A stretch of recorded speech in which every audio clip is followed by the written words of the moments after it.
सोलापूर महानगरपालिकेचा पाणी पुरवठा कधी सुरळीत होणार असा यक्ष प्रश्न सर्वांसमोर उभा राहिला आहे। सध्या उजनी मायनस मध्ये असून तिबार पंपिंग करण्याची वेळ सोलापूर महानगरपालिकेवर आली आहे। याची पाहणी करण्याकरता सोलापूर महानगरपालिकेचं पथक आणि संकलन करण्यासाठी पत्रकार बांधवांनी उजनीचा दौरा केला। या ठिकाणी नेमकी काय परिस्थिती आहे आणि सोलापूरचा पाणी पुरवठा कशा पद्धतीने होणार याबाबत आमच्या प्रतिनिधीने आढावा घेतला आहे। ही जवळपास 170 MLD ची स्कीम आहे।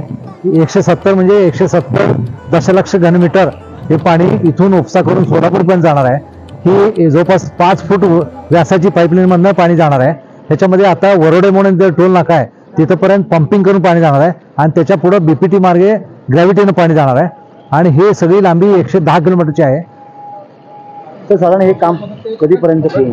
हे काम 1 जून 23 ला चालू झालेलं आहे। नोव्हेंबर 24 पर्यंत पूर्ण करायचं। त्याच्या आधी आम्ही 1 महिना पूर्ण करण्याच्या प्रयत्नात आहोत। त्यानंतर सोलापूरकरांना कधीपर्यंत हे पाईपलाईन झाल्यानंतर सोलापूरकरांना काय फायदा मिळणार आहे? ही पाईपलाईन झाल्यानंतर जे आपण प्रत्येक वेळेस रोटेशननं पाणी मागणी करतो इरिगेशनकडे नदी वाटे ती सोडायची गरज नाही। इथं बटन दाबले की आपल्याला पाणी येईल आणि फिक्स गॅरंटी पाणी आल्यामुळं आपली रोटेशनमध्ये फरक पडेल।